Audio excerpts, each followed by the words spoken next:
Assalomu alaykum hurmatli do'stlar. Bu videomiz biroz bir mazmuni o'zgacha bo'ladi. Zeroki 1989-yilda tavallud topgan Obilov Nurdin akamizni xonadonlarga tashrif buyurganmiz. Akamiz 7 oydan beri onkologik xastalik bilan kurashib kelmoqdalar. Ortalarida hali hayotda umid bor, 3 ta farzandlari bor. Akamiz 7 oydan beri bormagan doktorlar qolmabdi. O'zbekistondagi vrachlarga ham boribdilar. Undan tashqari 2 marta Hindistonga borib ketdilar. Aka-ukalar, qoni qarindoshlar, qo'shnilar hammasi qo'ldan kelguncha yordam bergan. 3-marta, 3-bosqichga borib kelishlari kerak. Shuning uchun yordam berishimiz kerak. Bu video manfaatli bo'ladi degan umiddaman. Kimda kim yordam qo'lini cho'zmoqchi bo'lsa, ehson qilmoqchi bo'lsa, zakot chiqarmoqchi bo'lsa, aynan fursati. Shunday ekan, pastda raqamlar qoldiramiz. Mana shu raqamlarga pul o'tkazmalarni amalga oshirishinglar mumkin bo'ladi.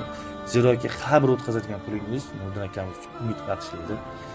Chunki 7 oy hajrakan fursat emas. Oyoqda turib olishlari uchun biz qo'limizdan kelguncha yordam berishimiz kerak. Hozir mana barcha ma'lumotlarni tanishib chiqdik. Bu yerda EKGlari bor, MCKTlari bor, hamma narsalari bor. Va bu yerda xastalik bo'yicha ma'lumotnomalar ham bor.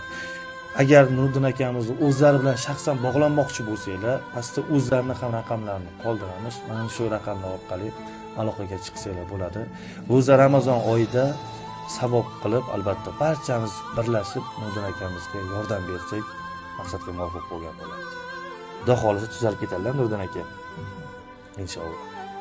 Bu videoni kimda kim ehson qilmoqchi bo'lgan tanishinglarga yuborib qo'ying.